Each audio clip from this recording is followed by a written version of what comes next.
Hi, ഇന്ന് നമ്മൾ കൃഷിഭവനിൽ പോയപ്പോൾ കിട്ടിയ തൈകളാണ് ഇത്. ഇന്ന് ഈ ചെടികളെല്ലാം നട്ടുപിടിപ്പിക്കാം കേട്ടോ. വീടിൻ്റെ ഫ്രണ്ടിൽ ഈ വശത്താണ് നമ്മൾ ഇതൊക്കെ നടാൻ പോകുന്നത്. കാരണം ബാക്കിയെല്ലാം സ്ഥലം ഫില്ലായിട്ടാണ്. അപ്പോൾ ഇവിടെ അമ്മ വേറെ ഏതാണ്ട് നടാമെന്ന് വെച്ചിരുന്നതാണ്. പക്ഷേ ഇപ്പോൾ ഇത് നടാൻ സ്ഥലമില്ലാത്തതുകൊണ്ട് ഞാൻ അതെല്ലാം കൂടെ ഇവിടെ നടാമെന്ന് വിചാരിച്ചു. അപ്പോൾ ഇത് വളങ്ങളുടെ മിക്സാട്ടോ. അതായത് ചാണകപ്പൊടി, എല്ലുപൊടി, അങ്ങനെയൊക്കെയുള്ള ഐറ്റംസ്, വേപ്പിൻ പിണ്ണാക്ക്, കടലപ്പിണ്ണാക്ക്, അങ്ങനെയുള്ള സാധനങ്ങളൊക്കെ മിക്സ് ചെയ്തിട്ട് വച്ചേക്കുന്ന കേട്ടോ. ഇപ്പോൾ ഇവിടെ അമ്മ വേറെ ഐറ്റംസ് നടുന്നെന്ന് പറഞ്ഞുകൊണ്ട് അപ്പോഴേ ഞങ്ങൾ ഇവിടെ കുമ്മായം ഇട്ട് റെഡിയാക്കി വെച്ചിരുന്നു. പക്ഷേ ആ കുമ്മായത്തിൻ്റെ മണ്ടയിൽ നിറയെ ആയിക്കഴിഞ്ഞിട്ടുണ്ട് കേട്ടോ. കാരണം കുറേ ദിവസമായില്ലേ, പിന്നെ മഴയല്ലേ. അപ്പോൾ ഇപ്രാവശ്യം നമുക്ക് പെട്ടെന്ന് തന്നെ ഇതെല്ലാം നട്ട് സെറ്റാക്കാം. നല്ല വേരൊന്നും പൊട്ടാതെ എടുക്കണം. ഓരോ ഇത് നടാൻ ഉദ്ദേശിക്കുന്ന ഓരോ കുഴിയിലും ഈ വളത്തിൻ്റെ മിക്സ് നന്നായി മിക്സ് ചെയ്തിട്ട് ഓരോ പിടിയാണ് ഇടുന്നത്. ഓരോ പിടി വളം ഇട്ടതിന് ശേഷം അതിൻ്റെ മേളിലോട്ടാണ് നമ്മൾ ഈ ഓരോ തൈകളായിട്ട് വെച്ച് കൊടുക്കുന്നത്. ആദ്യം നമ്മൾ തക്കാളിയാണ് വെച്ച് കൊടുക്കുന്നത്. തക്കാളി ഞാൻ ഏകദേശം മതിലിൻ്റെ ഒരു സൈഡിലോട്ടായിട്ടാണ് കുറച്ച് മാറി അങ്ങനെ വെച്ച് കൊടുക്കുന്നത്. കാരണം അത് ഇങ്ങനെ ചായാനും ചെരിയാനൊക്കെ ഇതുണ്ടല്ലോ, അപ്പോൾ നമുക്കത് വെച്ച് കെട്ടി കൊടുക്കാനൊക്കെ ഈസി ആയിരിക്കും എന്ന് കരുതിയിട്ടാണ് ഞാൻ ചെയ്യുന്നത്. പിന്നെ നടുമ്പോൾ നമ്മൾ ശ്രദ്ധിക്കേണ്ട കാര്യം, വേര് പൊട്ടാൻ പാടില്ല. അതേസമയം എവിടം വരെയാണോ മണ്ണുണ്ടായിരുന്നത് പോട്രയിൽ അത്രമാത്രമേ നടാൻ പാടുള്ളൂ. അപ്പോൾ അത് ശ്രദ്ധിച്ച് നടാം. എങ്കിൽ മാത്രമേ പെട്ടെന്ന് തന്നെ തൈ നന്നായിട്ട് ഇത് കരുത്തോടെ വളരുള്ളൂ കേട്ടോ.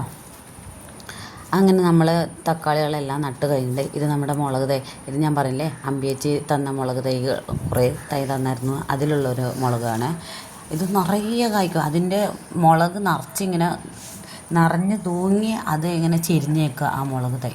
അപ്പോൾ അതിനൊന്ന് നിവർത്തി വെക്കണം. കാരണം അത് ഒരുപാട് സ്ഥലം അങ്ങ് എടുത്തിട്ടുണ്ട് ആ ഒരു ഭാഗത്ത്.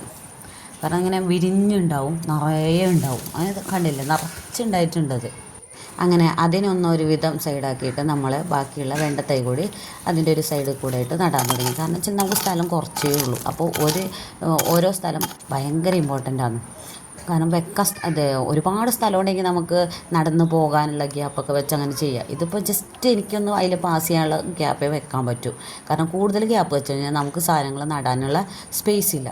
അപ്പോൾ എനിക്ക് കൃഷിഭവനിൽ നിന്ന് കിട്ടിയ ചെടികളിൽ തന്നെ ഞാൻ എത്ര പേർക്ക് കൊടുത്തു. കാരണം വെച്ചാൽ എനിക്ക് വെക്കാൻ സ്ഥലമില്ലല്ലോ. വഴുതന തൈയൊക്കെ ഉണ്ടായിരുന്നു. അപ്പോൾ എൻ്റെ കുറച്ച് പേർക്ക് കൊടുത്തത്.